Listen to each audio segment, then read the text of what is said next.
Welcome back, sixth grade artists. Today we are going to be painting from our natural world around us. We are going straight into the plein air painting.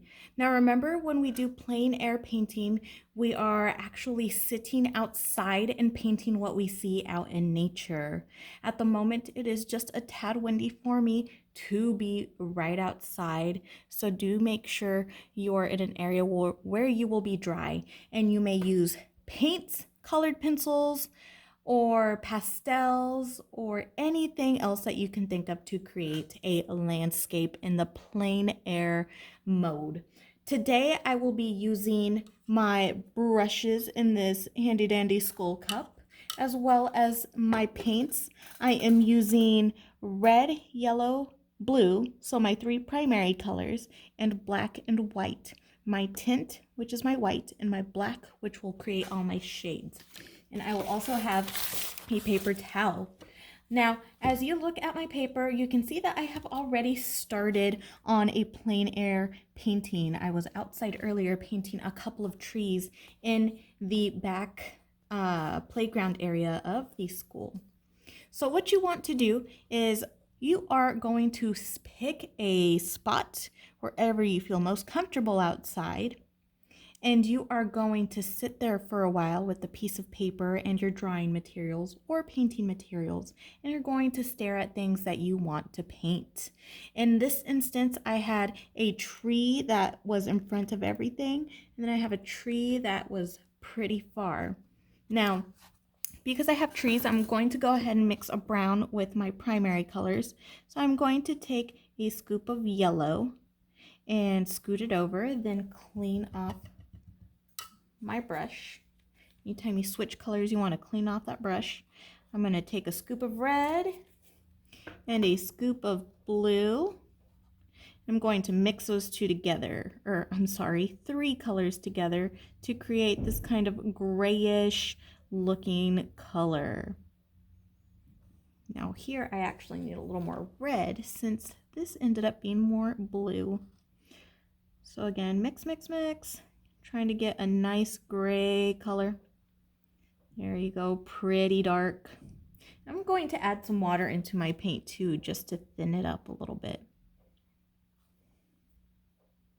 And because some of my trees are in the background, I'm going to make this color lighter, meaning I'm going to add some white and add it into this paint here to make it a lighter color. I need some lighter looking trees. And as I'm looking out the window and staring at some of these trees, I have an itty bitty one off to the side where I'm going to go and paint this skinny little trunk. Now, trees aren't straight, so if you have bumps, that's okay.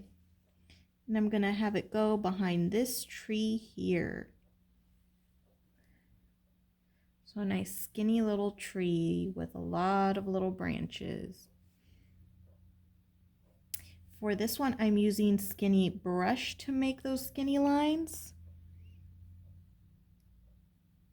But I see a lot of branches coming off. I also see one coming off to the side here. And it doesn't stop at the same spot as this tree, just because there is a lot going on there.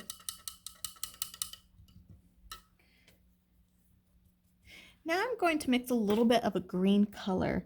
The sun is hitting some of our grass back here, and it's making it look pretty bright. So I'm going to grab some yellow and a little bit of blue. See, I almost dipped my brush in that paint without cleaning my brush. And because our grass is really bright, I'm going to leave it at a really bright green, kind of like a slime green.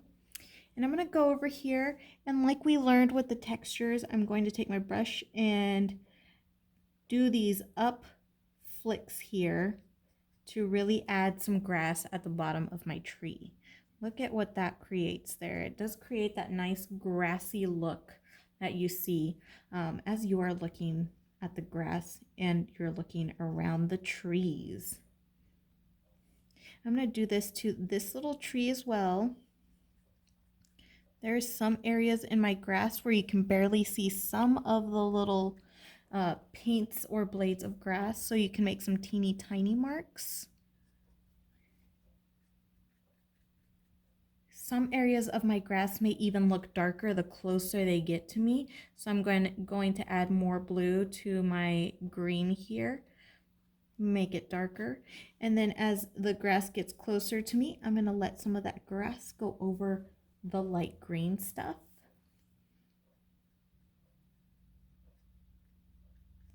Look at that. And now it's starting to look like it's in front of things. It's closer to me. Pretty neat stuff.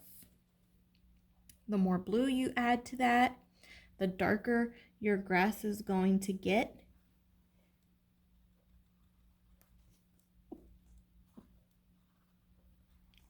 And you can bring your grass up into the other grass to make it look like it's in front of things.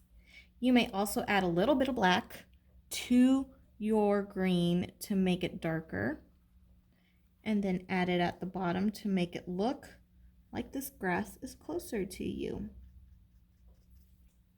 So a couple of ways to really make some texture. You can also use this and take a little bit of paint on your brush and dab it on the ends of your trees to make it look like leaves. You don't have to paint every single little leaf on your tree, but if you dab it and make this nice little texture, you'll see that it'll start looking more tree-like. So here we're channeling our inner Bob Ross when we say we're making our happy little trees.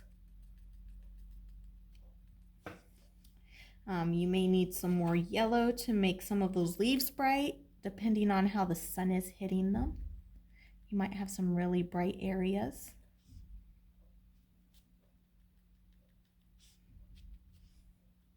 And add that texture on there. Really make those look like fluffy little trees. You can even paint anything around you that maybe looks like a fence. So I know there's a little bit of a fence area in front of me. And I'm going to go ahead and add some black to this gray here. And as I go along, there's a fence that kind of goes in front this way. So I'm going to make some really skinny lines. And it's a chain link fence, so there's the little diamond marks on them. But again, you are painting what you see by sitting outside. Again, plein air painting is about painting what you see in nature, what you're observing that's in front of you. So if your world looks a little different than mine, that's okay. As long as you're out in nature and enjoying a little bit of that nice fresh air, this painting is all about just using your eyes and observation when it comes to creating artwork. So be sure to keep your eyes peeled as you are looking. Use those eyeballs of yours and have fun mixing some of these colors. Sometimes it is a challenge to come up with the right color, but you will get there. And this will be our project for the week. We are plein air painting and painting what we see in front of us by mixing those three primary colors, which are going to be red, yellow, and blue, and also using our white and our blacks to tint our colors, which means making them lighter, and to shade our colors, which means making them darker. So stay tuned for the next activity. Otherwise, have a great time creating your plein air painting and let me know if you have any questions. Alrighty, have a great time, artists.